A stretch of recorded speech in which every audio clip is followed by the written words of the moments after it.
In this tutorial I will show you how to change Alibaba account password. First, open the Alibaba app.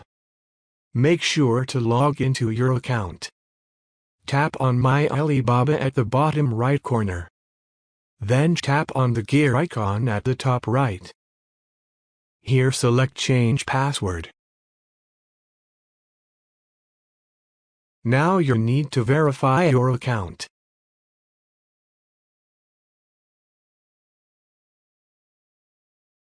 Then enter your current password. After that you want to enter your new password.